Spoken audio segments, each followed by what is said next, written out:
Prontinho, pessoal. Desculpe os problemas técnicos aí.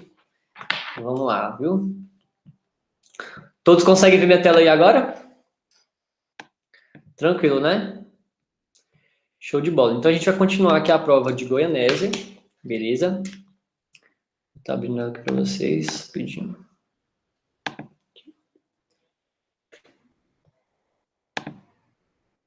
Pronto. Show.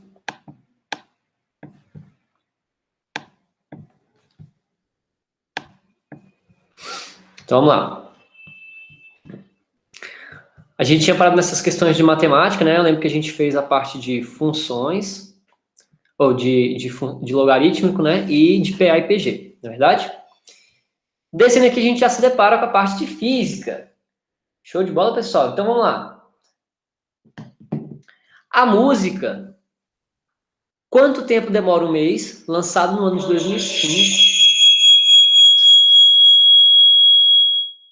Opa! Lançado no ano de 2005 pela banda de rock Biquíni Cavadão. Faz uma alusão à saúde, à saudade. Para isso, os compositores utilizaram a física para brincar com a arte de metaforizar. Leia as estrofes da música e, em seguida, avalie V para verdadeiro e F para falso. Show? Então, vamos lá. Acordei com um gosto, com o seu gosto, e a lembrança do seu rosto. Então, gosto e rosto. Por que você se faz tão linda? Mas agora você vai embora. Quanto tempo será que demora? Um mês para passar.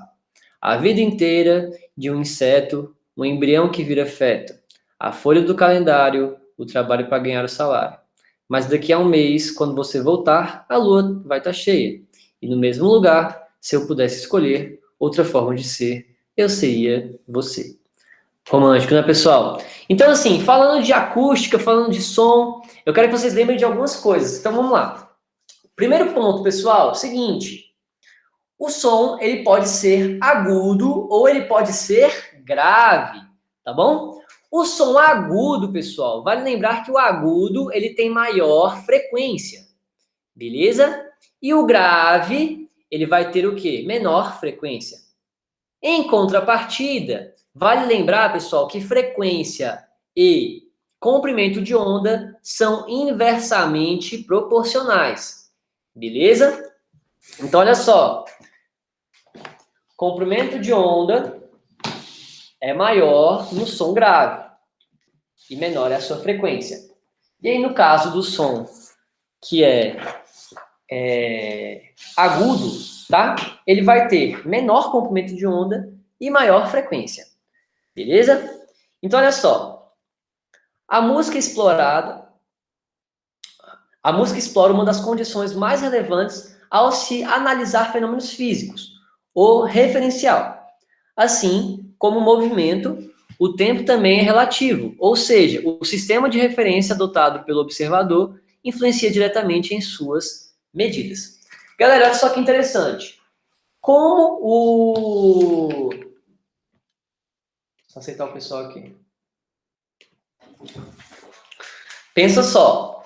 Como a gente tem ali uma realidade que o som grave, ele tem o maior comprimento de onda, o que isso quer dizer? Quer dizer o seguinte, quando vocês estão passando na rua, aí vem aquele carro de som, né? Eu tô ligado que aí na rua de vocês sempre tem um cara que vai passando com o carro de som alto, né? Ele abaixa os vidros, bota o som alto, né? Ou aquele cara mesmo ali também do carro do gás, do carro da carne, sei lá. Então, pensa no carro de som. Então, olha só, quando você escuta o som lá de longe, vocês vão estar escutando a voz da pessoa ou vocês vão estar escutando o batidão? Tum, tum, tum, tum. O batidão, não é verdade? Então, lembra disso. Quando o som ele está distante, você vai estar escutando o quê? O grave, tá? Quando você vai se aproximando, você começa a conseguir enxergar o quê? O agudo, tá? Que seria o quê, pessoal, basicamente? A voz do cantor, beleza? Então, olha só que louco. Som grave, tá? Você escuta mais distante. Som agudo, você escuta mais de perto. Show? Então, olha o que a questão está propondo para a gente. O referencial faz diferença? Faz. Por quê? Quando você está chegando numa festa, por exemplo, certo? Está chegando ali na festa. Você vai começar a escutar primeiro o grave e aí você vai se aproximando e começa a escutar o agudo. Beleza? Então, se um dia vocês estiverem perdidos na floresta e precisarem gritar por socorro, tentem gritar com a voz grossa. Beleza, galera? Fica a dica aí. Então, olha só.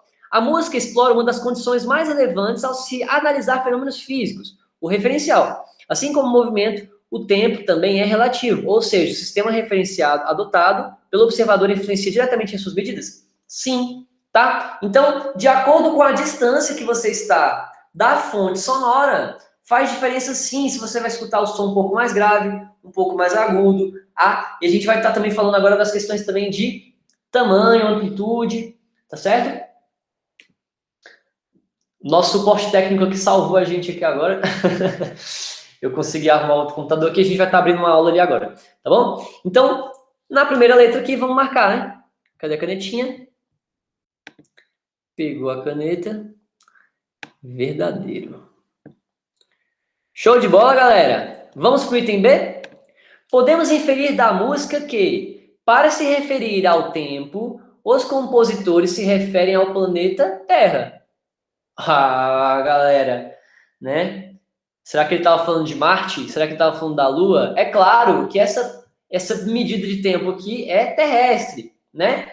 A gente sabe que o tempo aqui, pessoal, ele é referenciado a partir do Sol, beleza? Então, um dia é um movimento da Terra em torno do seu próprio eixo, tá? E um ano é um movimento completo da Terra em torno da rota do Sol, beleza? Então, as relações de tempo, elas vão aumentar quando você está mais distante ali no sistema solar. Então, quanto mais distante você estiver do sistema solar, maior o seu raio orbital e maior é o tempo que passa ali, se passa no planeta. Beleza? Então, obviamente, né, podemos inferir que isso acontece na Terra? Sim, porque ele está falando de mês, pessoal. Quando eu falo assim, um mês, vamos fingir assim, ó, daqui a 3 meses é o vestibular da Unirv. Eu estou me referindo ao tempo da Terra ou ao tempo de Marte? Tempo da Terra, pô. Então, pode se inferir? Pode mais. Verdadeiro, tá? A música é uma metáfora sobre a saudade. Porém, a terceira estrofe está errada, no ponto de vista da física, caso o mês seja um mês comercial.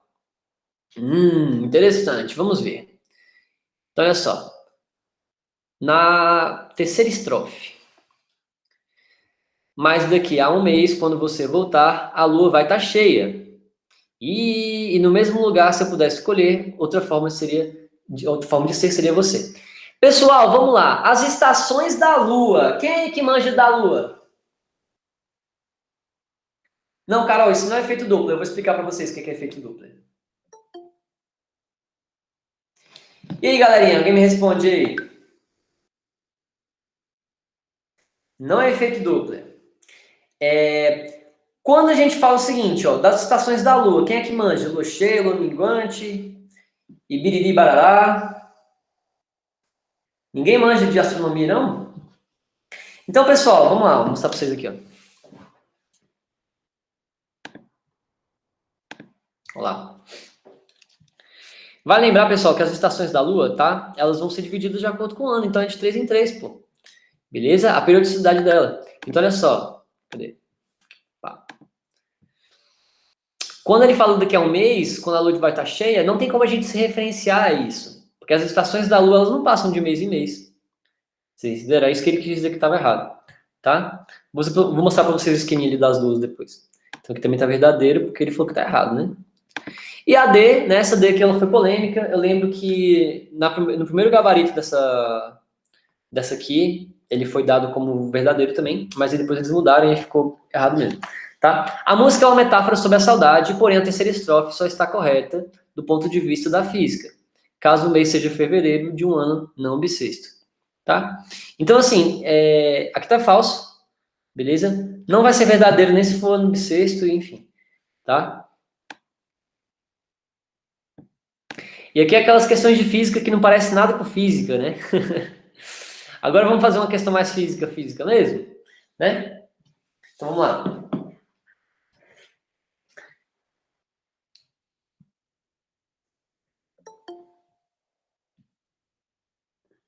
Isso, Filipão. Não tem como a gente pegar ali a divisão das fases da Lua, tá? E afirmar que no próximo mês seria cheia. Não tem como ser. Show? Deixa eu ver se consigo projetar minha tela aqui para vocês. No outro computador. Consigo. Inclusive já está até apresentando, eu acho, né? Beleza. Então, vamos fazer logo aqui a outra aqui. Uma barra de aço tem 4 centímetros de diâmetro 20 a 25 graus. Um anel de latão tem diâmetro interno de 3,9 centímetros, né, a 30 graus. Deseja-se que o anel se ajuste perfeitamente à barra, mas é necessário manter o equilíbrio térmico entre os dois materiais. Show? Oi, Fabrini, tudo bom? Então vamos lá, galerinha. Eu vou deixar esse computador aqui um pouco do lado. Deixa eu pegar ali agora. Tinha preparado um slide naquele ali. E vamos lá, só. Ignora a tela do Paz 3 ali, porque não deu tempo de tirar.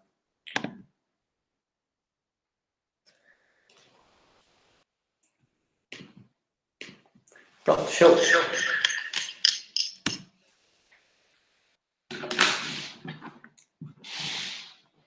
Essa edição para mim faltou também, né? Ali foi mais interpretação do que tudo, né, gente, naquela questão. Então, vamos lá. Ó. Reproduzir aqui para vocês. Show? Separei aqui uma horinha rapidinho para a gente fechar esses pontos de som e tudo mais, né? Então, o que é som? Né? São ondas mecânicas que se propagam em meios materiais, tá? Vale lembrar, pessoal, que som é onda mecânica. Aí sempre vem aquela piadinha do prof. Infame, que foi o seguinte. Um dia eu estava passeando com meu carro e ele resolveu quebrar, né? Tava eu e meu irmão. A gente estava lá andando, o carro quebrou. A gente desceu, ficou olhando para o outro, ele olhou para mim, olhou para ele, ninguém sabe trocar um pneu aqui. A gente olhou, né? Aí eu comecei a gritar, resmunguei, comecei a gritar. E aí meu irmão ficou, uai, por que você tá gritando tal? Eu falei, uai, eu tô gritando porque o som é uma ronda mecânica. Vai que ela vem com um certo carro. Meu irmão achou engraçado, e muito menos vocês. Mas essa piada é muito informativa, beleza? Por quê? O som é uma onda mecânica, ou seja, ela precisa de um meio material para se propagar. Agora, por exemplo, a luz é uma onda eletromagnética, beleza? Então, olha só, vai lembrar, pessoal, que as propriedades físicas do som são difração, reflexão, interferência, refração. A gente vai estar pegando cada uma dessas propriedades, tá? E essas propriedades específicas do som, elas são abordadas nas provas, tá?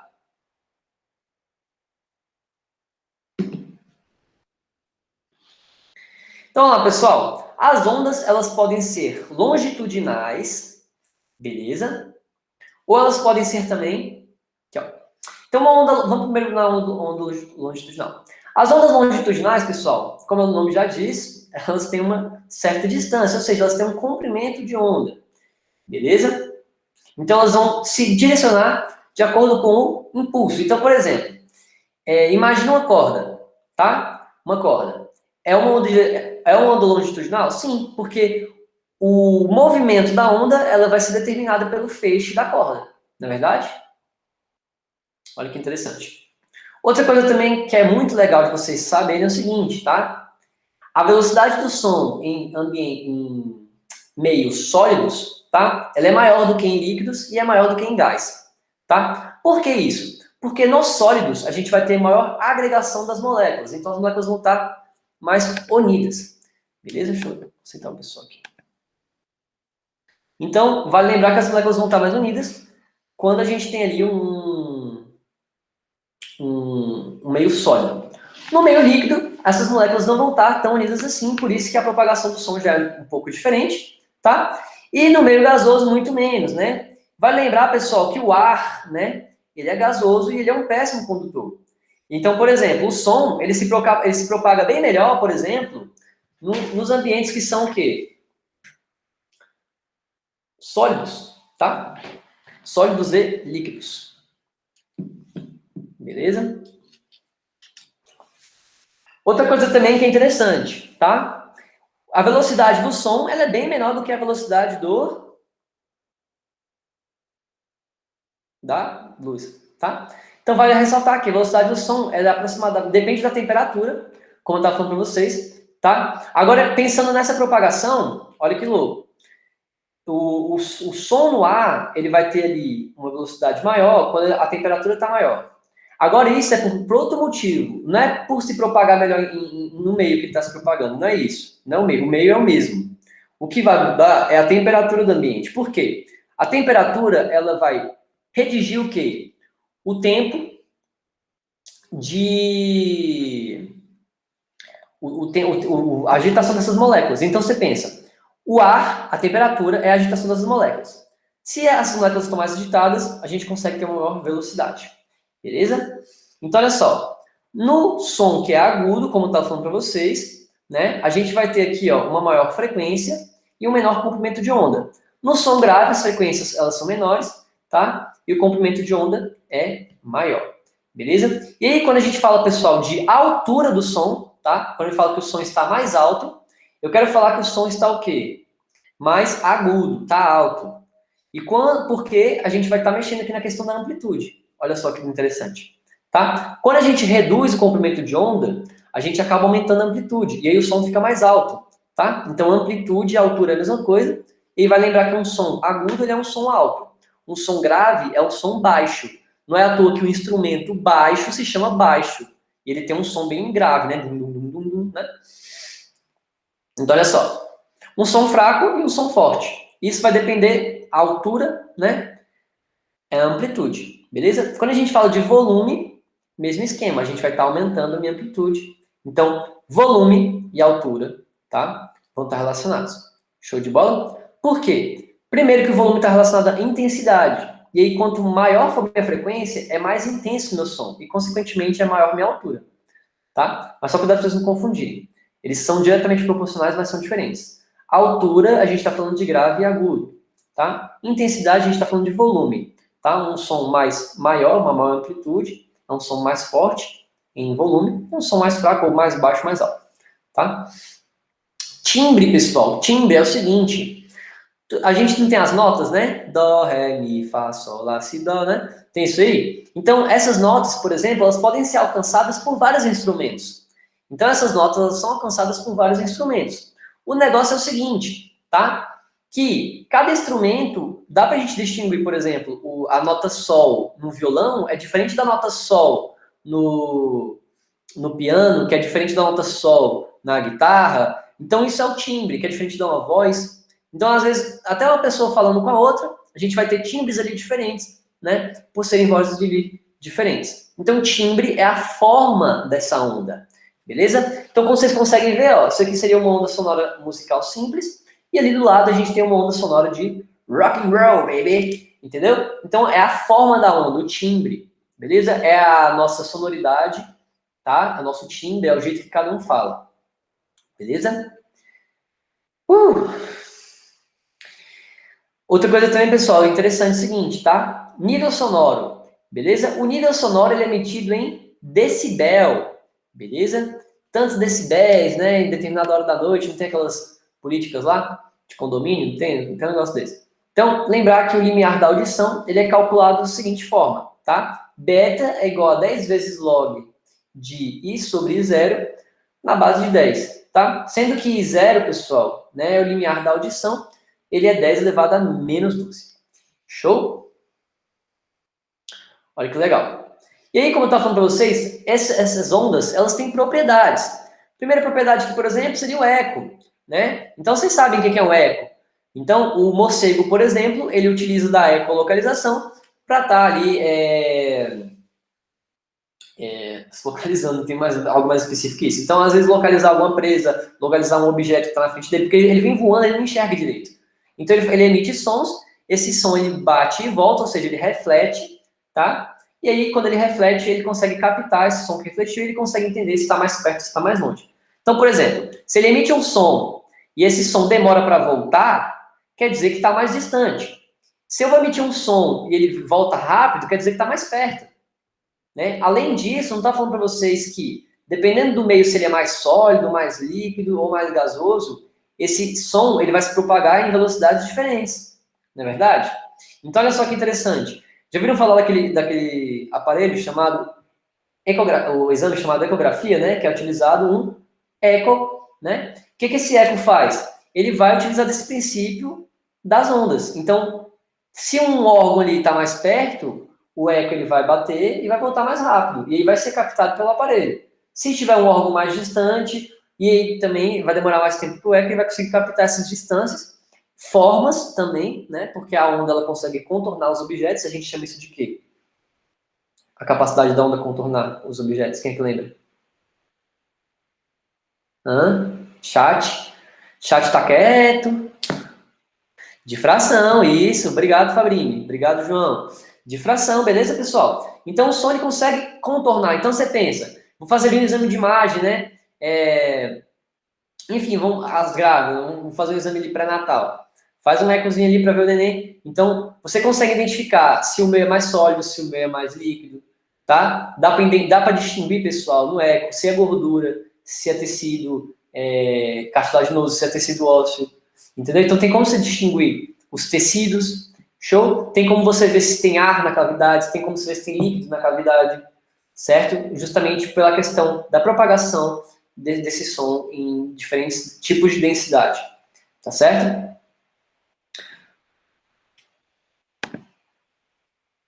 Outra coisa também interessante, pessoal, são os famosos harmônicos, tá? Então, assim, não sei se vocês lembram da questão dos harmônicos, certo?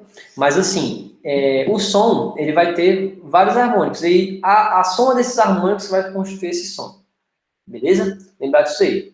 Então, a gente pode ter um primeiro harmônico, que ele vai ter uma quantidade X de decibéis, tá? E o segundo harmônico e o terceiro harmônico, tá? E aí, por exemplo, o primeiro harmônico a gente chama de harmônico fundamental, show? O segundo harmônico a gente chama de sobretom, e o terceiro harmônico a gente chama de segundo sobretom, tá? Outra coisa também importante é o seguinte, dentro de um tubo sonoro, esse tubo sonoro ele pode ser aberto, ou ele pode ser fechado, tá certo? E aí vale lembrar também o seguinte, eu não queria isso aqui não, rapidinho. Não era esse slide que eu queria, não sei o que. Aqui, ó. Separei outra coisa que vocês verem. Isso aqui, ó. Então vocês entenderam lá, né? Amplitude e altura, tá? Estão relacionados com o aumento da frequência. Eles são diretamente proporcionais, certo? Quero mostrar outra coisa para vocês, que é isso aqui, ó. Efeito Doppler. O pessoal está perguntando. Então, o que seria o efeito Doppler? Tá? Quando a fonte... Qual que é a diferença, Carol, do que eu estava falando antes do que eu vou falar agora, tá? Antes, se tinha uma festa fixa, a caixa de som da festa é fixa, né? E aí você vai o receptor desse som, né, o objeto desse som, no caso da gente, imagina o ser humano ali, se aproximando de uma caixa de som. Ele que está em movimento, a caixa de som está parada. Então você vai perceber o seguinte, quando você está mais longe é mais grave, quando você está chegando mais perto é mais agudo, tá? Agora, o problema é o seguinte, às vezes essa fonte sonora pode estar se movimentando também. E aí, quando ela está se movimentando e você parado no ponto fixo, você consegue observar o efeito Doppler. Então, imagina a diferença, tá? Passa um carro de som assim, bem rápido, ou um carro buzinando. Imagina, o carro ele vem buzinando bem... Né? Não faz tipo assim, ó, bem, aí o som aumenta e depois ele volta. Isso.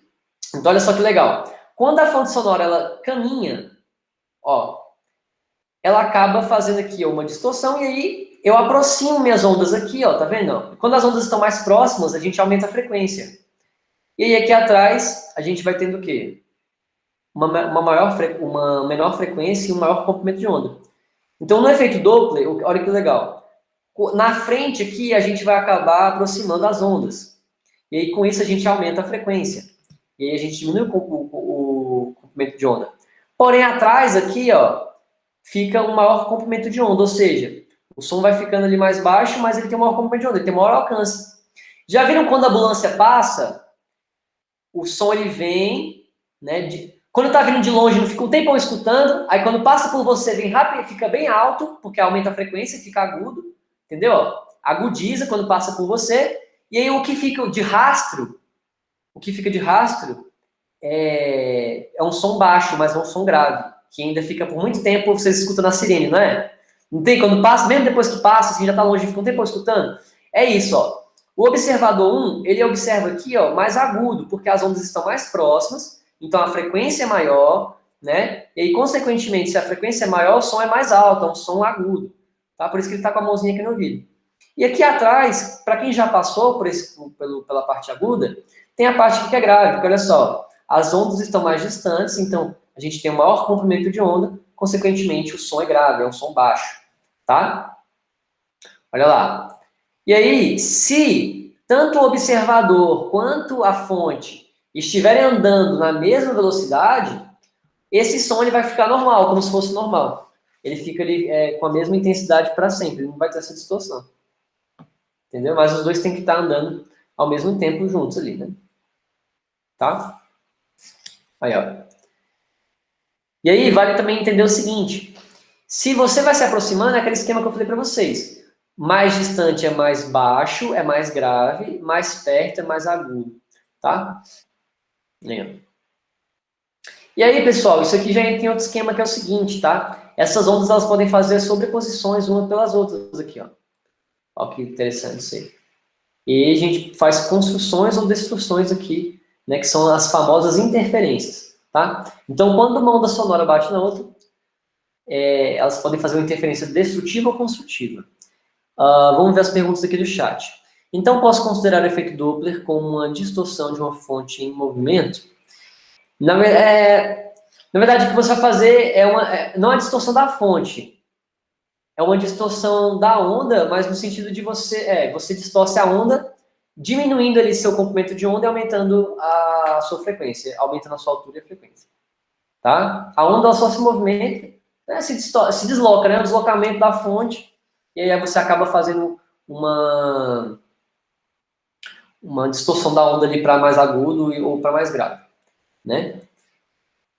E aí, pessoal, uma coisa também que eu quero fazer em relação com as cores, tá? Em relação às cores, vale lembrar o seguinte, a cor vermelha, ela tem o quê? Maior comprimento de onda e tem menor frequência, igual o grave, entendeu? Lembra que o grave é uma onda sonora, onda mecânica, né?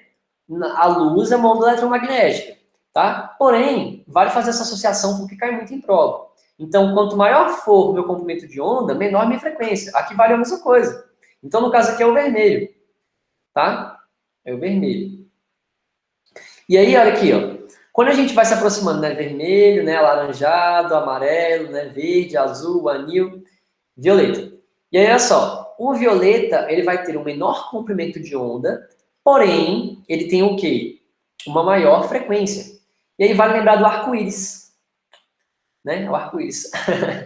Tá? Porque no arco-íris, ó, não sei se vocês lembram, mas o vermelho ele passa por cima e o violeta ele passa por baixo, porque o vermelho tem maior comprimento de onda e o violeta tem menor comprimento de onda, tá? E maior frequência, consequentemente, o vermelho tem menor frequência. Tá? Aqui como eu estou falando para vocês, ó, imagina, isso aqui, ó, é um ecocardiograma, tá? Tem esse exame? Então a gente pega aqui, ó, e a gente consegue ver, ó, o coração, né? O paciente, imagina que a cabeça dele tá bem tá para cá, a cabeça, ó, ele tá deitado, e aqui a gente está observando, né, o coração dele. E aqui, ó, a gente consegue identificar a estrutura aqui das válvulas, tá vendo? Para ver se não tem um prolapso, né? Alguma coisa ali, dá pra ver o fluxo, que quando você coloca o eco ali no coração, tá? Vocês conseguem ver o fluxo, o coração batendo e pulsando o... Deixa eu colocar aqui a imagem aqui, vamos lá. Vou mostrar para vocês aqui. Carrega aqui, dando continuidade no outro. Show? Então vamos lá para nossa prova, né? Vamos lá para nossa prova. Só mostrar para vocês a imagem aqui, ó, do eco. Cadê? Vou pegar aqui.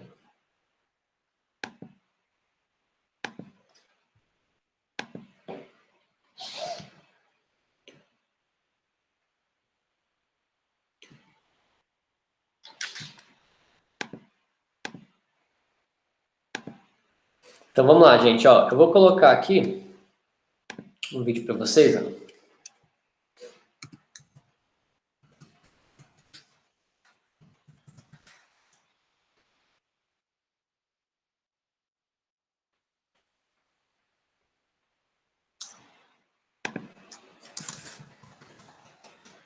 As imagens aqui, será que eu consigo não?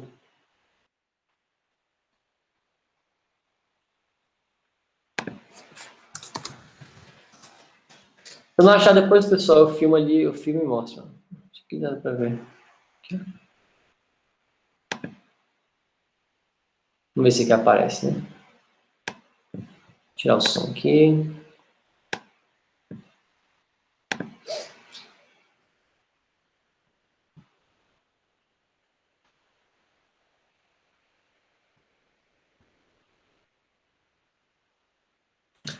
Se aparece aqui, ó. Tá vendo? Ó? O operador aqui, ele vai passar o aparelho, ó. Tá vendo? Aqui no peito do paciente, e aí, como eu estava falando para você, ele emite uma onda, a onda bate e volta e é captada pelo aparelho, gerando essa imagem. Vocês conseguem ver que dá para ver o coração batendo e as válvulas aqui, ó. Vocês conseguem ver as válvulas, ó? Esse branquinho aqui, ó. Sobe, desce, tá vendo? Aqui no caso, ó, entre o átrio e o ventrículo, a gente vai ter a válvula. Quem é que lembra? Entre átrio e ventrículo. Depende do lado, né? Muito bem. Então, por exemplo, do lado esquerdo, a gente tem a válvula bicúspide. E do lado direito, a gente tem a válvula tricúspide. Tá? Do lado esquerdo, que é a válvula bicúspide, a gente também pode chamar de válvula mitral. Tá bom? E aí, entre na saída, lembra, né? O coração ele vai ter ali, átrios e ventrículos, certo? Entre o átrio e o ventrículo são essas que eu falei para vocês. Entre o ventrículo e as artérias, né? No caso, na artéria aorta, na artéria pulmonar, a gente vai encontrar outras válvulas que são as válvulas semilunares, né? Essas semilunares também podem ser vistas aqui no eco. Né? O operador vai mexendo, tem como a gente ver, afastar aqui mais o processo tifoide e achar a base do coração. É bem interessante. Então, deu para ver a aplicabilidade aqui dessa questão do eco, né? E vamos lá para a prova. Tá? Era só para dar um complemento mesmo, viu, pessoal, naquela questão que a gente estava discutindo ali dos sons, tá? Agora vamos falar sobre dilatação em si, beleza? Vou pegar aqui para vocês. Deixa eu botar aqui nesse aqui agora.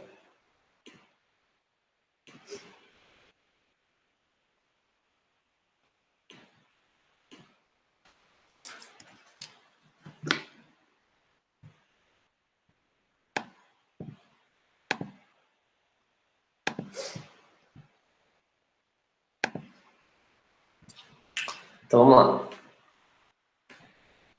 Então vamos lá, pessoal, aqui, ó. Agora sobre dilatação, show? Na dilatação, quero que vocês lembrem o seguinte, tá? Quando a gente aumenta a temperatura, a gente aumenta a agitação dessas moléculas e, consequentemente, a gente aumenta a distância entre elas, tá? Então, isso que é a dilatação. Porém, pessoal, tem materiais que eles se dilatam mais fácil e tem materiais que se dilatam com mais dificuldade. Isso vai depender dos seus coeficientes de dilatação, tá? Então, tem materiais que eles são mais plásticos a isso, tem materiais que são mais frágeis a isso, tá? Então, olha só aqui a chavezinha, eu não consigo destarrachar essa porca. Aí ele pega aqui, ó, aquece, tá? E essa porca acaba fazendo dilatação maior do que a barra, tá? E é por isso que eu trouxe esse charge aqui para vocês, é proposital. Então, olha só essa charge aqui, ó. Certo? Olha essa charge aqui, galera. E tem a questão do Enem, exatamente. Deixa eu pegar, tá certinho. Tá? Então, olha só essa borquinha aqui, ó. Aí, o que vai rolar, ó? Ele aquece, então ela vai dilatar mais do que a barra e ele consegue tirar. Show? E essas dilatações, pessoal, elas têm que ser vistas de três formas, tá? Elas podem ser lineares, elas podem ser superficiais ou podem ser volumétricas. Pessoal, isso aqui são simples relações algébricas, geométricas, né? Então, olha só. Se eu pego, pessoal, linhas, eu consigo formar uma área. Então, linha ao quadrado é igual a área. Ou seja, dilatação linear ao quadrado é dilatação superficial. Tá? Então, linha ao quadrado é área. E linha ao cubo é volume.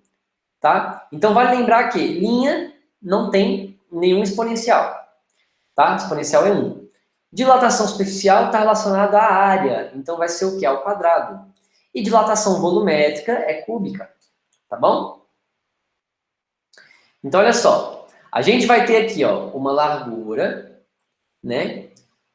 Final e uma largura inicial, tá? Nessa largura inicial, você consegue ver que, se você pegar e tirar a diferença da largura inicial para a largura final, a gente tem aqui a variação, né? Ou seja, a dilatação dessa barra. Então, se inicialmente ela estava desse tamanho e agora ela está desse, ela teve uma dilatação linear aqui, ó. Beleza? Porque você vai estar aquecendo, e aí as moléculas vão estar se agitando, elas vão se espaçar, e aí, consequentemente, a barra vai esticando, tá? E aí, pessoal, se eu reduzir a temperatura, acontece o quê? Uma contração, tá? Então, reduzindo a temperatura, acontece contração. Então, é muito comum, pessoal, acontecer isso em trilhos de trem, né? Porque às vezes está mais frio, às vezes está mais quente, então, às vezes, passa mais trens ali, e aí vai aquecendo os trilhos. E é por isso, pessoal, que os trilhos do trem, eles têm já espaçamentos próprios. Tá? Por que eles têm esses espaçamentos? Ó? Porque caso dilate, né? Imagina, pô, se for tudo uma barra homogênea, se dilatar ou contrair, vai entortar os trilhos. Então, a gente pega e faz em bloquinhos, vários bloquinhos, justamente para não entortar, não estragar e não acontecer algum problema ali, né? Tá? Então, aqui a fórmula que você tem que estar na cabeça que é o seguinte, tá? A variação linear, né, ou seja, a dilatação, tá, desse comprimento, ou dilatação linear, ela vai ser o tamanho inicial da barra vezes o coeficiente linear, que seria o quê, pessoal? O material. Então, esse coeficiente que vai mudar de matéria para matéria, tá? Vezes a variação de temperatura, beleza? Vou dar o aluno aqui rapidinho.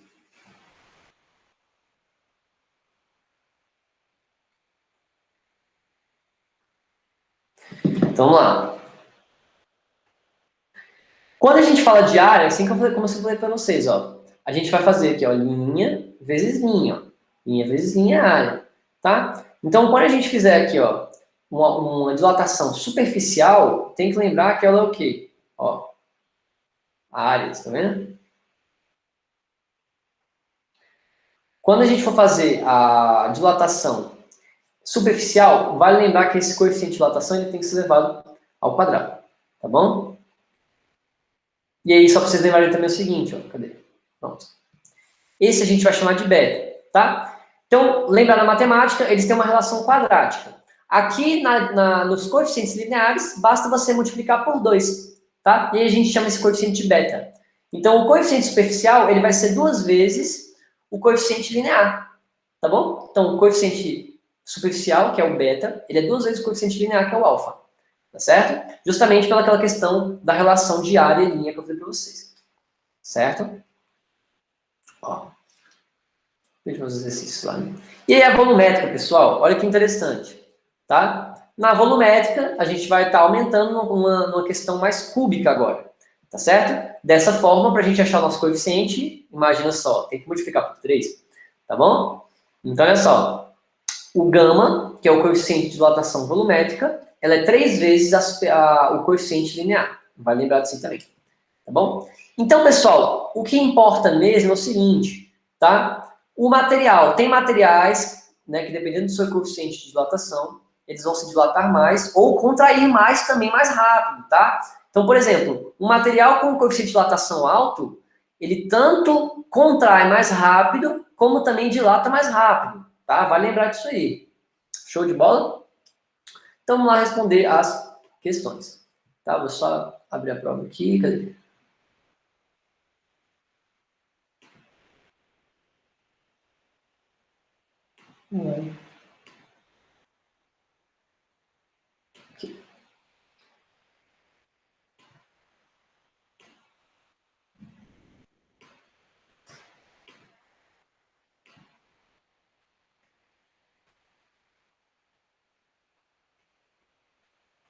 Gente, desculpa qualquer coisa aí, que no início da aula a gente tava com alguns problemas técnicos aqui, mas já tá tudo bem, né? Alguém quer perguntar alguma coisa antes de a gente fazer as questões? Tá tranquilo? Tá dando para entender? Vocês querem que eu volte em algum ponto? Posso arrochar aqui na questão?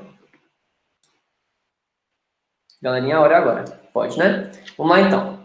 Então, vamos voltar. Ó, uma barra de aço tem 4 centímetros de diâmetro. Vou marcar aqui, ó. 4 centímetros. A 25 graus, tá? Um anel de latão tem um diâmetro interno de 3,992, certo? Então, olha só, pessoal. Se a gente tem uma barra com 4 e o diâmetro do anel é 3,9, esse anel cabe na barra? Não, não cabe na barra, tá? Porque o diâmetro dele é menor. Então, isso vai dar 30 graus, né? Deseja-se que o anel ajuste perfeitamente a barra, mas é necessário manter o equilíbrio térmico entre os dois materiais. De acordo com as informações, assinale V como verdadeiro e F como falso. Pessoal, vocês viram aqui então que ele deu os coeficientes deles. Ó. E o que vocês observam? Ó, a barra é de aço. O latão o anel é feito de latão. E aí o anel é menor do que a barra. Mas olha, observa aqui, ó. O coeficiente de dilatação do latão ele é maior do que o coeficiente do aço. Isso quer dizer o quê? Que o latão ele vai expandir e contrair mais fácil, exigindo uma menor temperatura. Então, pessoal, vamos lá. É possível realizar... Aí o que ele quer fazer, né? Deseja-se que o anel se ajuste perfeitamente à barra. Para o anel se ajustar perfeitamente à barra, ambos vão ter que ter o mesmo diâmetro. Não é verdade? Ambos vão ter que ter o mesmo diâmetro. Certo? Então, ó, a gente vai ter que expandir o latão. Para fazer isso, pessoal, para aumentar o raio do latão, vocês vão aumentar a temperatura ou vão diminuir a temperatura? É uma pergunta retórica, né? Porque você sabe, a gente vai ter que aumentar a temperatura. Muito bem, velho, é isso. Então, olha só, sejam espertos. Sejam espertos, olha só. É possível realizar tal tarefa levando-se a barra e o anel para o freezer, capaz de atingir uma temperatura inferior a menos 10. Galera, se eu levar para o freezer, o que vai acontecer? Se eu levar para o freezer, vai caber? Não, porque ó, o anel já tinha um diâmetro menor. Se a gente for colocar no freezer, vai ficar menor ainda. Então, não. Não vai resolver. Falso. B. É possível realizar tal tarefa levando-se a barra e o anel para o freezer, capaz de atingir a temperatura? Não vou levar para o freezer. Se eu levar para o freezer, não vai encaixar. Né? C. É possível realizar tal tarefa levando a barra e o anel para um forno capaz de atingir uma temperatura superior a 280. Aí sim, vou aquecer. Então vamos aquecer, vamos tacar pau ali. Então vocês entenderam que é uma questão totalmente teórica, tanto essa de cima quanto essa de baixo? Muito interessante essa proposta da prova de Goianésia. Não foi assim tanto. Vocês viram que nessa pandemia, essa aqui é a prova da pandemia. As questões de física, eles tentaram dar. Já era meio assim, já, né? Mas eles deram uma reduzida ainda mais naquela questão de cálculo. Já não tinha tanto cálculo antes. Sim, vocês estão ligados, vocês estão ligados. Então vocês percebam, vocês vão ver a diferença das questões de física mais antigas para essas mais novas. Antes já era mais interpretativo mesmo, é normal. Só que veio bem mais forte, ó. Vocês conseguiram ver que a gente não fez um cálculo aqui, ó. Então, falso, falso. Aqui, verdadeiro, né? Então, a atividade ela vai ter que ser ir para o forno. E D, a tarefa não pode ser realizada mantendo seu equilíbrio térmico entre os dois materiais. Tá? Realmente, se o equilíbrio térmico estiver acontecendo aqui, eles não vão se encaixar mesmo, não. Perdão, não pode ser realizada mantendo o equilíbrio. Pode mais, perdão, foi mal. No equilíbrio térmico, ele não falou em que temperatura. Então, se eu tiver no equilíbrio térmico a mais de 280 graus, ele consegue fazer isso, com certeza. Então, não pode ser realizado, na verdade, pode sim. Foi mal. Então, no caso, se ele está falando que não pode, porque está errado. Tá? Show. E aí, vamos lá. Biologia. A interação do sistema cardiovascular e respiratório é fundamental para a sobrevivência humana, uma vez que é através desses sistemas que o sangue é oxigenado e conduzido para todo o organismo. Atualmente, né, as afecções desses sistemas têm se tornado objetivo de preocupação a nível global, haja vista os pacientes do Covid-19 a apresentarem maior ineficiência, uma maior incidência desses sintomas, né, cardiovasculares e respiratórios, devido às respostas inflamatórias dos sistemas. Isso aqui é muito importante, pessoal. Respostas inflamatórias. Isso aqui é a palavra-chave do Covid, tá? Uma resposta inflamatória, tá? Sistêmica, beleza? E distúrbios do sistema imunológico, também é importante, durante a progressão da doença, levando a um pior prognóstico. Com base no conhecimento referente aos sistemas dos organismos, né? Então vamos lá, pessoal. Antes da gente começar aqui, vai lembrar o seguinte, tá? Vou só mostrar para vocês antes aqui, ó, o coração, tá?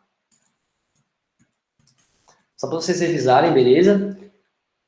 Mostrei para vocês lá o exame de imagem para fazer mais sentido do que eu estava falando para vocês antes, ó.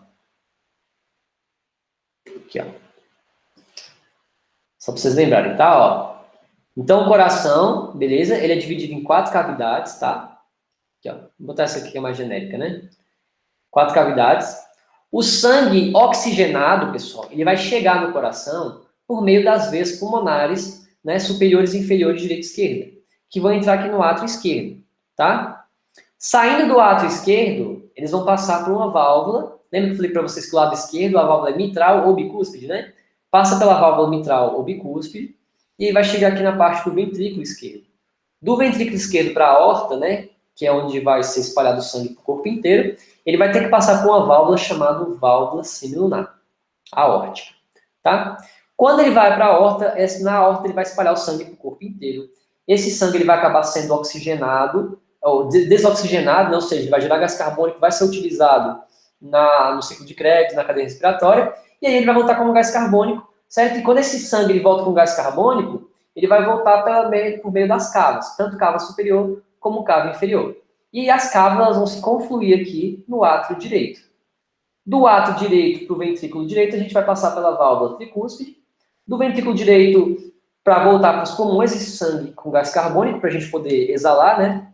Esse gás carbônico e buscar mais gás oxigênio, a gente manda aqui pela semilunar também, tá? Então, olha aqui o desenho. E aí, como eu estava falando para vocês, pessoal, eu posso fazer aquele exame lá daquele paciente, eu posso procurar, por exemplo, um prolapso. Vocês viram que dava para ver o coração batendo e o sangue passando? Então, se às vezes está com alguma insuficiência, uma estenose aqui de alguma dessas válvulas, a gente consegue descobrir também por meio daquele exame. Beleza? Aqui, só para você mostrar para vocês uma outra visão das válvulas. Cadê o desenho? Ó? Só para vocês verem como é que seria as válvulas aí. Ó. Tá vendo? Atrioventricular esquerda, né? Ela é 2 válvulas. Ó. E atrioventricular direita, 3 válvulas. Tá vendo? As semilunares já são 3, normalmente. Tá? Vamos lá. E aí, eu preparei aqui uma revisãozinha rápida aqui também do sistema respiratório, só para a gente resolver algumas questões ali, tá? Então, vale lembrar, pessoal, do sistema respiratório o seguinte. Só responder o chat aqui. Professor, eu acho que perto da prova terá o mesmo número de questões. Velho, eu acho que a próxima vai ter o mesmo. Mas é sempre bom vocês se prepararem para ter mais, né? Mas eu acho que vai acabar tendo a mesma quantidade, porque não vai mudar muito por causa da pandemia daqui para junho, maio. Porque a prova está programada para ser mais ou menos em maio, né? No máximo junho. Vamos ver, né? Então, olha só, pessoal, só para a gente revisar rapidinho, tá? O sistema respiratório a gente vai ter boca, tá? Ou cavidade nasal, que esse ar vai entrar. Então, o ar entra pela boca ou cavidade nasal. Os dois, passando aqui em cima, tá? Vou mostrar depois para vocês com mais detalhes. Mas a gente vai ter a região da nasofaringe, né? Aqui atrás da boca, a gente vai chamar de orofaringe. E aqui embaixo, a gente chama de laringofaringe. Vamos lá. Então, para que serve o sistema respiratório, pessoal? Serve para conduzir, tá, o ar até os seus pulmões, beleza? Ou até os alvéolos respiratórios, né? Depois fazer trocas gasosas, né? Vai lembrar o seguinte, então, pessoal, esse ar pode vir tanto pelo nariz, quanto, ó, passando pelo nariz ou passando pela boca. Vamos agora frisar aqui nesse nariz. Show, pessoal? O nariz, pessoal, ele tem alguns filtros naturais, tá? Que vão ser mais eficientes quanto à filtração da respiração do que na boca. Então, por exemplo, o nariz vai ter algumas fímbrias, que é o famoso pelo do nariz, tá? E também vai ter aqui o muco, né? Que é a famosa meleca. Então, essas fímbrias desse muco, eles vão já dar uma filtrada aqui muito boa, tá? Além também da área aqui, né? De entrada do nariz é menor do que da área da boca. Então, acaba entrando uma quantidade ali um pouco mais seletiva, tá? Passando aqui pelo nariz, vale lembrar que a gente vai ter os nossos famosos aqui na cavidade nasal a gente vai ter aqui, ó, as coanas, né? E aí também, olha que legal, a gente tem aqui, ó, o oxifaringe da tuba auditiva, né? Esse oxifaringe aqui, pessoal, esse buraquinho aqui é uma comunicação, tá? Entre a boca e o ouvido, tá? Então, se você for seguindo reto aqui, você chega lá no teu ouvido. E olha só que legal. Aqui também a gente vai ter algumas conchas dividindo a cavidade nasal em 3 partes. Uma parte inferior, uma parte média e uma parte superior. Aqui também não é muito importante saber. Agora, isso aqui é interessante, ó. Bulbofatório. Não tem quando a gente fala de algumas propriedades organolépticas, né? No caso aqui do olfato. Olha que legal. Então, o cheiro, pessoal, das coisas, né? O ar, ele vai entrar naturalmente com algumas moléculas. Então, por exemplo, tá? Domingão, tá lá a mãe fazendo uma feijoada ou um churrascão, né? E aí, as moléculas de feijoada, as moléculas de churrasco, elas vão estar no ar, elas vão entrar aqui na sua cavidade nasal e vão se conectar a receptores que estão bem aqui, ó, nesse feixe aqui, ó. É uma parte aqui do crânio bem fenestradinha, né, cheia de buracos, no qual vão passar esses receptores, e aí a gente vai ter aqui o nosso bulbo olfatório, tá? Que vão fazer essa respiração. Então, isso que eu vou mostrar para vocês, pessoal, essas estruturas do COVID e também o porquê que alguns dos sintomas do COVID vão acontecer, tá? Por isso que eu estou focando em alguns pontos principais. Ó, primeiro ponto é esse aqui, ó, bulbo olfatório. Então, vocês estão vendo, pessoal, que logo acima aqui na parte superior, lembra que eu falei para vocês que o nariz é dividido, né? Por meio desses cornetos aqui, ó, inferior, médio, superior. E aí aqui em cima no superior, a gente vai ter aqui, ó, uma parte bem fenestradinha aqui, ó, aqui no nosso crânio. Então, olha só, esse buraco aqui é cheio de receptor. E aí, ele se liga a esse receptor e a gente vai transmitir esse sinal até o sistema nervoso central. Tá bom? Outra coisa também interessante, né? Aquele exame, né? Que você enfia o arame aqui, que é horrível, né? Pessoal, a gente precisa fazer uma coleta da cavidade aqui todinha. Então, esse arame, ele vem aqui dar uma... Depois eu mostro uma imagem para vocês, tá? Mas ele vem dar uma raspada aqui legal. Ele vai mais ou menos até aqui um pouco aqui da garganta, beleza? Então, ele raspa toda essa cavidade aqui, ó. Da nasofaringe, orofaringe, tá? Naso e orofaringe, é uma raspagem, tá? E aí, olha só que louco. Descendo aqui, né? Então essa aqui é a região da nasofaringe, a gente desce aqui na orofaringe. O que é a orofaringe, pessoal? Não tem quando vocês vão no médico, pede para abrir a boca, né? O fundo da garganta ali, né? Entre aspas, garganta, a gente chama de orofaringe, tá? Descendo aqui, pessoal, a gente chega na laringofaringe. E aí aqui é como se fosse o pessoal chama de laringe, né? E olha só que louco. Vale levar em consideração também que na boca, né? Não vai ter aqueles filtros. E aí, no final da boca aqui também, tem uma região que é interessante, ó. Tá vendo aqui, ó, no final da língua? Acompanha a língua. Ah, tá. Aqui, ó. Essa região aqui a gente chama de valécula, tá? Aqui, ó, quando a gente vai fazer, por exemplo, um intubar, né? Vocês pegam o laringoscópio e vocês vão ter que posicionar a ponta do laringoscópio nessa região aqui, que a gente chama de valécula. É como se fosse a raiz da língua, tá? Então, a faringe, né? O pessoal fala, né? Nasofaringe, orofaringe, laringofaringe, tá? Então, tudo aqui, na verdade, é faringe, viu, pessoal? A faringe é uma rede de comunicação entre o nariz e a boca, tá? Por isso que o ar, ele consegue se encaminhar dos dois lados. Show? A parte que a gente já explicou. E aí, descendo aqui um pouco, olha que legal. A gente tem a questão, cadê? Aqui, ó. Ficou ruim, deixa eu voltar aqui pro desenho. Aqui, ó. Vocês estão vendo aqui, bem aqui, ó. A gente tem aqui, ó, a traqueia para frente, tá? Então, aqui, ó, descendo, ó, laringofaringe, e a gente vai dividir aqui em esôfago para trás, tá vendo esôfago aqui? E a traqueia para frente. Quando vocês entubam, pessoal, vocês vão simplesmente tirar a língua do caninho, tá vendo? A língua tá aqui, você tira ela do caninho, vai vir a traqueia, vai vir o esôfago, tá? E olha só que loucura. A traqueia, pessoal, ela sempre tá mais para frente, que é onde está localizado o pulmão. O pulmão tá para frente. E o estômago está mais atrás, tá? E aí, pessoal, nessa região aqui a gente chama de glote, tá? Não sei se vocês conseguem ver aqui, ó, tem como se fosse uma tampinha aqui. Então, essa tampinha bem aqui, ó, a imagem tá um pouco ruim, mas é isso aqui, ó. Essa tampinha é a epiglote e ela vai estar aqui, ó, descansando, fazendo esse controle. Descansando ou não, fazendo esse controle do que passa para a traqueia e o que passa no esôfago, tá? Então, quando a traqueia está fechada, o esôfago está liberado para passar alimento. Quando o esôfago está fechado, está liberado para o ar passar, tá? E aí, se esse hálito aqui, ó. Então, essa aqui é a minha epiglote, tá vendo? Isso aqui é o que você vai conseguir enxergar se você pegar o laringoscópio, colocar na valécula e puxar ele para a sua direção, tá? Quando você fizer isso, você vai observar exatamente isso aqui, ó. Tá vendo? Então, tá vendo aqui, ó, na frente, ó, a gente consegue ver o buraco da traqueia e aqui atrás vocês conseguem ver o esôfago. Né? Tomar cuidado para não enfiar o cano no lugar errado, senão se estoura o estômago do cara, né? Então aqui, ó, passando pela frente, vocês conseguem ver que a gente vai ter aqui, ó, as cordas vocais, tá? A gente vai ter também aqui as famosas aritenoides. Isso aqui inflama, que é uma beleza. E como eu falei para vocês, quem vai recobrir isso aqui, ó, é a epiglote. Tá? Se a epiglote fecha, cobrindo essa estrutura, o alimento ele bate em cima da epiglote e desce aqui para o esôfago.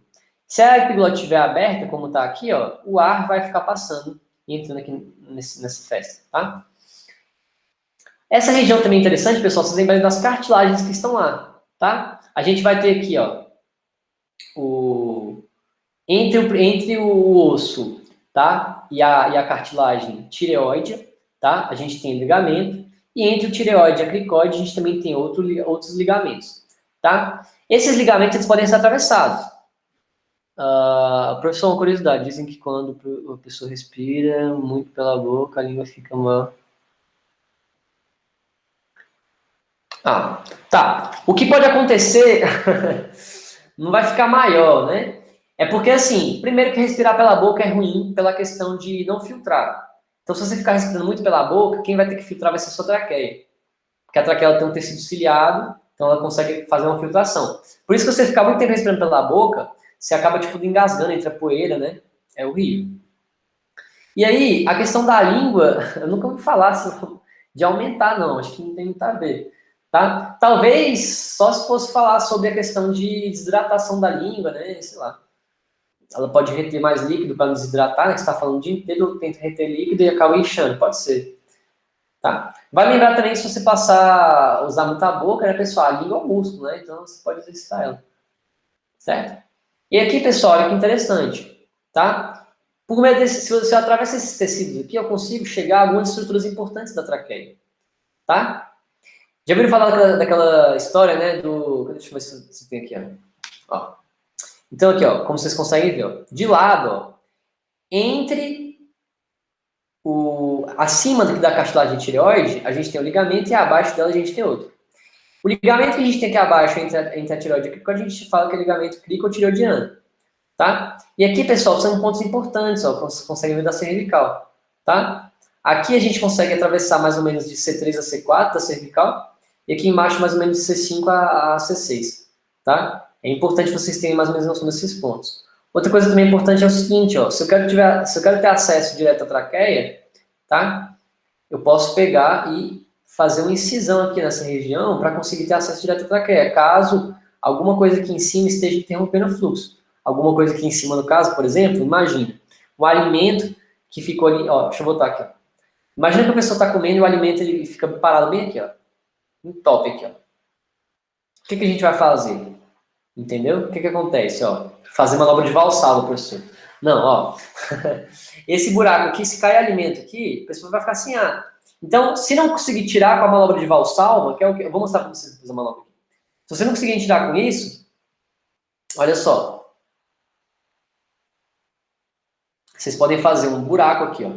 E aí aqui em cima está interrompendo o fluxo. Mas se você fizer um buraco aqui, vai entrar ar direto na traqueia, a pessoa volta a respirar.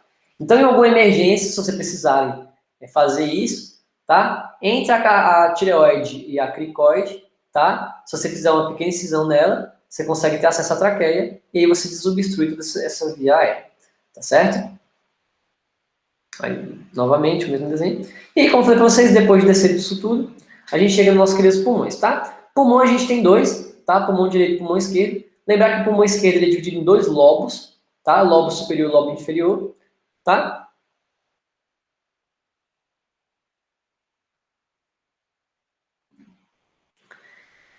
Depende o... É porque, assim, quando a gente... Ó, deixa eu mostrar para vocês. Ó. A amígdala que a gente fala é chamada de tonsilas, né? E aí a gente tem várias tonsilas. A gente tem a tonsila palatina, que é a que você consegue abrir... Ó, deixa eu ver se eu acho aqui no desenho. Tem quando você abre a boca assim, você consegue... Não sei se... Depois faz, olha no espelho. Abre a boca assim, você vai conseguir ver como se fosse aqui no final da sua mandíbula, vai seguindo pelo final da mandíbula. Você consegue ver as tonsilas, tá? Isso aqui é um pouco mais abaixo, isso aqui é mais na base da língua. Essas são as aritenoides. O problema que tem que tirar isso aqui, pessoal, é que se elas inflamarem, elas podem obstruir aqui a via respiratória, por isso que é tão perigoso, tá? Agora, a amígdala, às vezes, nem tanto, né? Depende muito do tamanho também dessas glândulas, né? Entendeu? É mais pela posição, Mari. Se tiver, e também do tamanho da inflamação, se tiver muito inflamado, se tiver tranquilo, não precisa tirar, tá? Questão que a amígdala infantil, ela é maior do que a do adulto, assim, e aí, como a criança ainda está em formação, a região do pescoço aqui dela é menorzinha, né? Então, olha só. Aí aqui o pulmão direito, tá? Ele vai ser dividido em 3 lobos, justamente porque pro lado esquerdo aqui a gente vai ter o coração, né?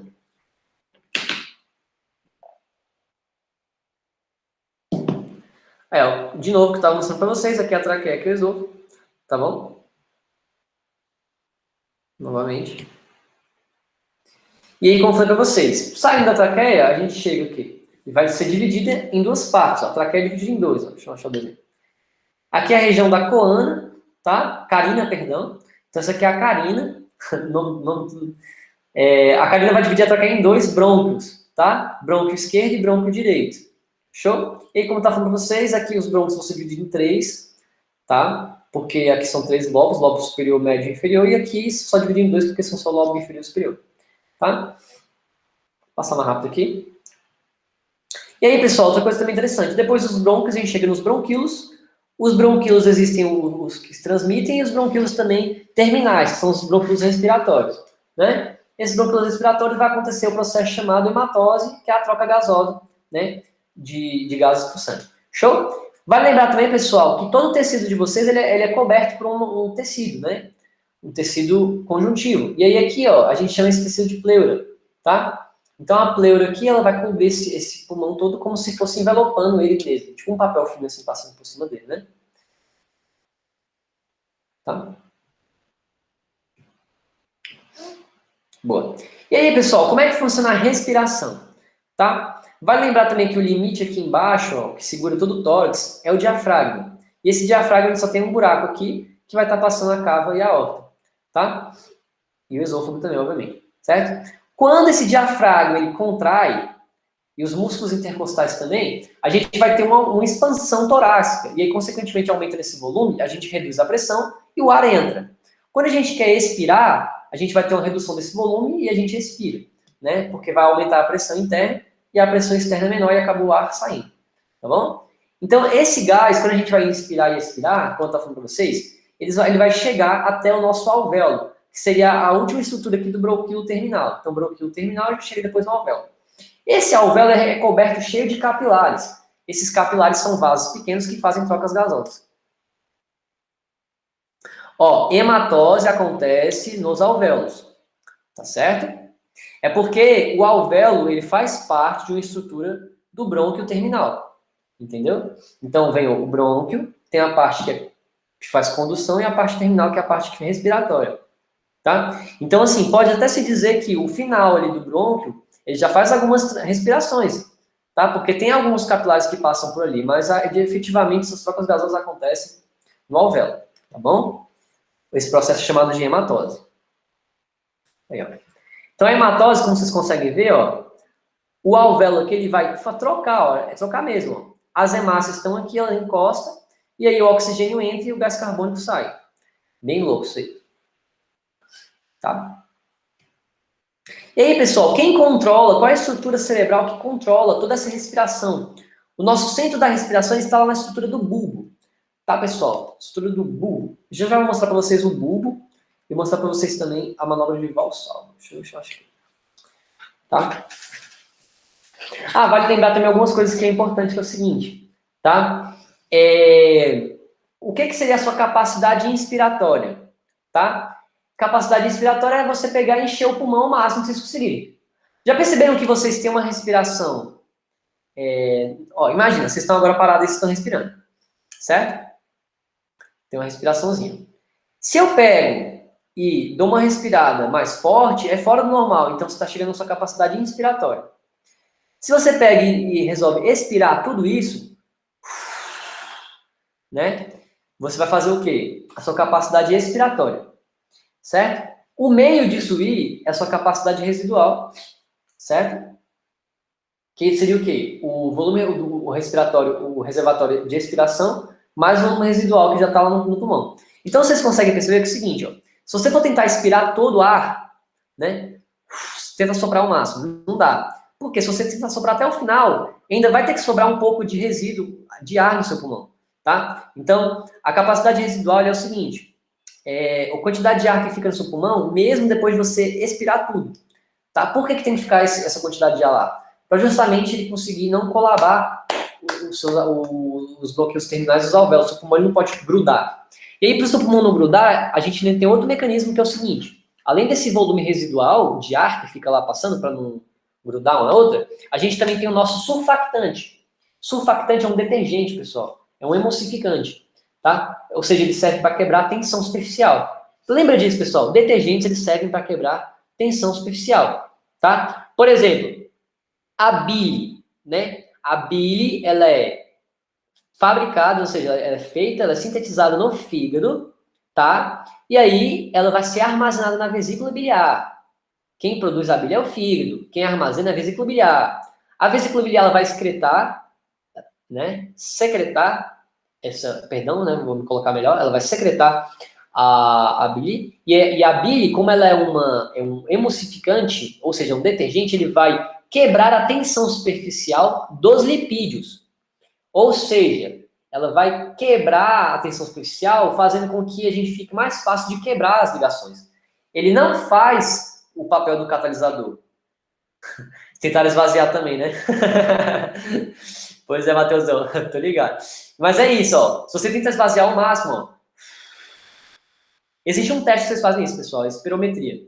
E aí vocês conseguem chegar ao seu volume residual, sacou? Seria tipo assim, não tem mais ali, não tem como tirar mais do que isso, né? Muito louco isso aí. E aí, como eu tava falando, a bile, ela prepara a gordura para ser quebrada. Quebrada por quem? Pelas lipases, né? Tá? E aí, vamos lá. Ah, mais uma coisa. Deixa eu ver. Agora, o que isso tem a ver com Covid, né? Cadê?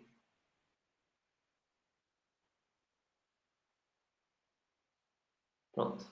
O que isso tudo tem a ver com Covid? Ó, vou mostrar para vocês agora. Tá?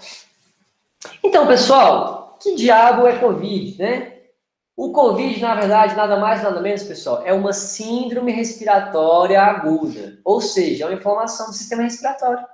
Basicamente isso. Tá bom? E aí, pessoal, essa síndrome respiratória aguda, tá? Ela já foi descoberta na China há muito tempo atrás, lá em 2002. Tá bom? E aí, em 2012, a gente vai ter ali de novo o registro lá no Oriente Médio, e aí foi só em 2020 que esse negócio todo foi pro mundo, tá? Então, vai lembrar, pessoal, o seguinte, tá? O COVID, ele é uma síndrome respiratória aguda, tá? E aí, pessoal, qual é o sintoma? Cadê? Não tô achando aqui. Se a gente vai ter inflamação das vias respiratórias, os sintomas normais de inflamação, que é o quê? Dor, né, cansaço, febre, certo? Queria achar aqui um quadrinho de sintomas, não tem, né? Vamos lá. Pronto. Então, olha só. Febre é um dos principais, tanto que vocês veem. Sim, o Covid ele acaba fazendo o quê? Ele gera uma inflamação, pessoal. Vale lembrar, tá, pessoal? Não me façam perguntas muito específicas, porque ninguém sabe ainda nada sobre o Covid, mas eu quero mostrar para vocês isso aqui, ó. A gente sabe, o que, que a gente sabe? Que a gente vai ter uma inflamação nesse sistema respiratório aqui, ó. Então, por exemplo, ó, vai inflamar as cavidades. Inflama a cavidade, inflama a cavidade. E aqui na parte de cima, eu não falei para vocês que tem os receptores? Aqui a gente pode fazer uma inflamação, como o vírus, ele vai ser inalado, né? Por isso que as pessoas têm que usar máscara, porque esse vírus ele vai entrar aqui ou pela boca ou pelo nariz, entendeu? Então ele vai entrar, o foco dele, qual que é o foco dele? As vias respiratórias. Então você tem que proteger as suas vias respiratórias, tá? Então olha só, quando ele entra aqui, ele inflama essa cavidade e aí acaba que você não consegue respirar direito, tá? Porque você vai ter um tilt aqui nos receptores, certo? Vamos lá.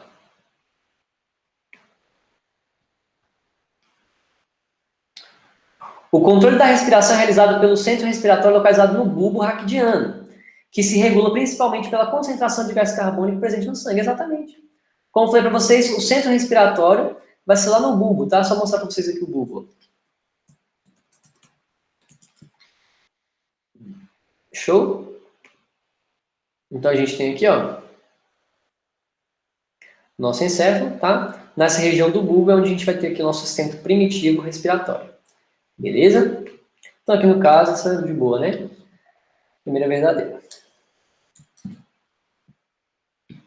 B. Os pacientes com Covid-19 possuem alterações no sistema respiratório, que dificultam as trocas gasosas que ocorrem nos brônquios, nos brônquios pulmonares, dificultando a hematose, que é o processo que acontece nesse local, e garante que o sangue rico no gás carbônico seja oxigenado.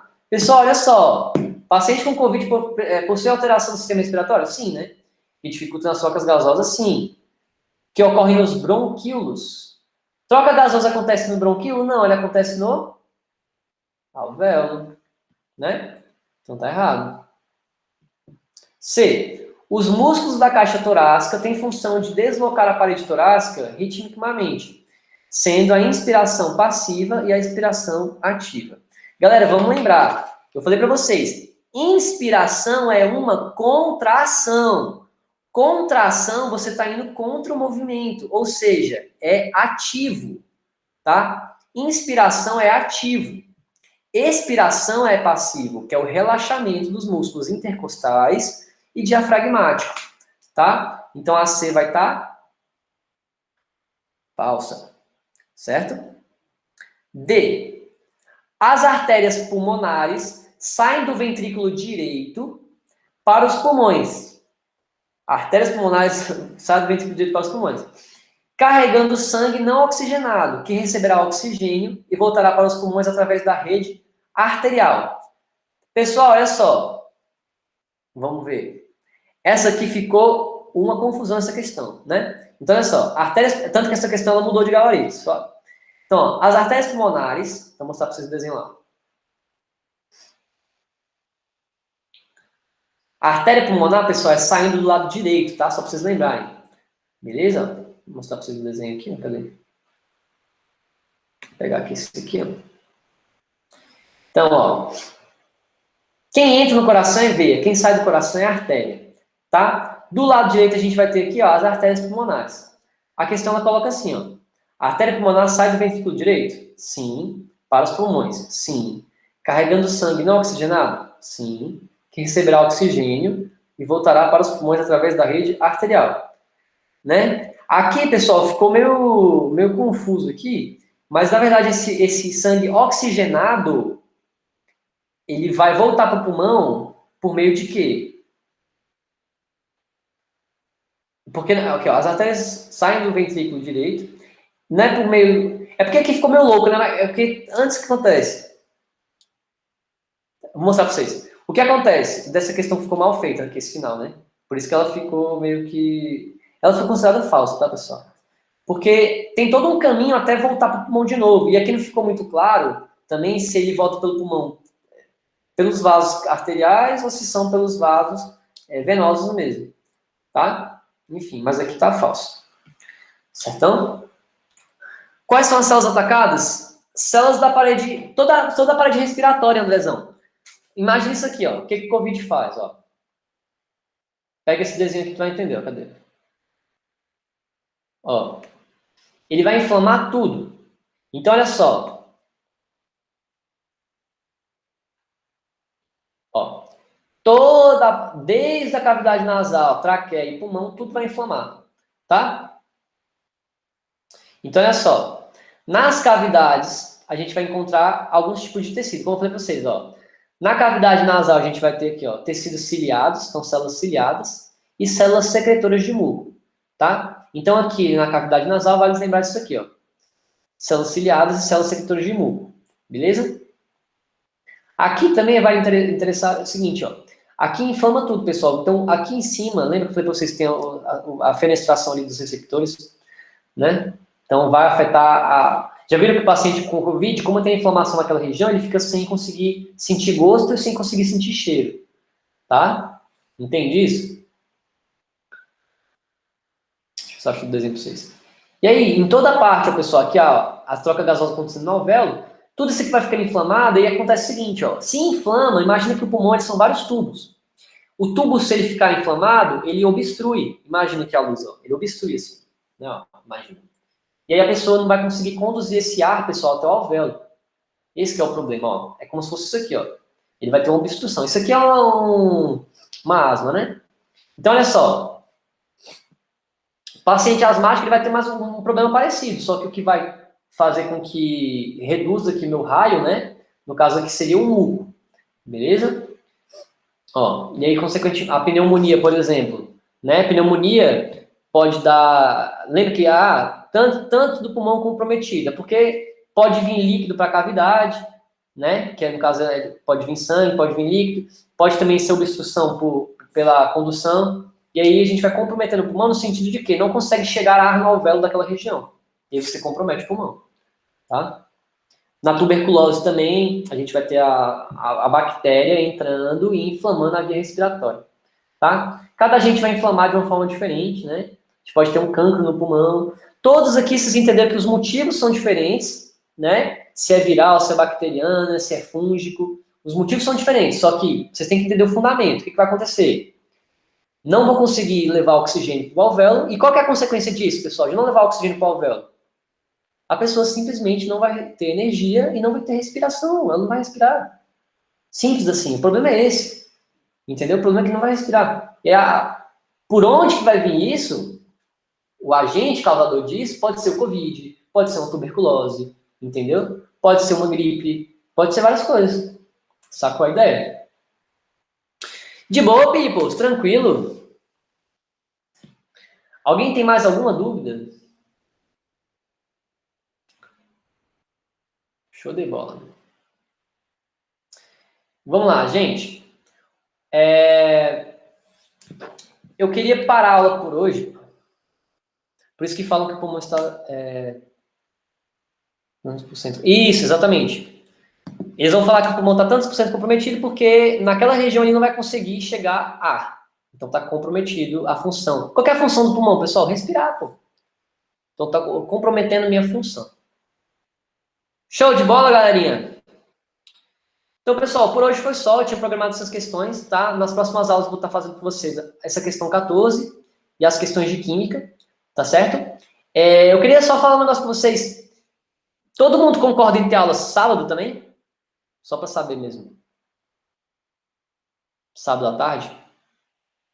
Seria extra as aulas, mas colocaria, tipo, todo sábado ali. Eu vi um não ali no meio. Mas é mais sim, né? Quem tiver simulado alguma atividade já no sábado, qualquer coisa as aulas sempre vão ficar gravadas, né? Mas eu vou tentar sempre colocar no horário que não prejudique a maioria. Não, aula, simulados, aulas, mais aula, pra gente encaixar mais aulas da Univ. Tá. A gente vai estudar, então, essa possibilidade, a gente combina lá com vocês. Show, de qualquer forma vai ficar gravado, né? Quem não conseguir assistir no horário que a gente determinar, vocês vão conseguir assistir gravado tranquilo. Beleza, pessoal? Então, um forte abraço, foi um prazer dar aula para vocês mais uma vez, tá? Adorei demais aí. Beleza, pessoal? Da redação. Vai ter aula de redação no final de semana. Inclusive, eu vou atualizar vocês dessas novidades agora nesse mês de março. Beleza? Por isso que eu tô perguntando no final de semana, gente, isso aí. Tá? Eu quero colocar mais aulas para vocês. É fixo terça e quinta, mas eu quero colocar aulas em outros dias, eu quero ver com a turma como é que fica bom. Show, pessoal? Obrigadão, Andrezão. Obrigadão, João. Felipe também, Gabi, a Bárbara, a Fabrinha, a Caroline. É muita gente, não vou lembrar o nome de todo mundo, mas sabem que vocês podem sempre contar comigo. Beleza, pessoal? Forte abraço, uma boa noite a todos vocês. Tamo junto. Falou. Boa noite. Obrigado, gente. Valeu.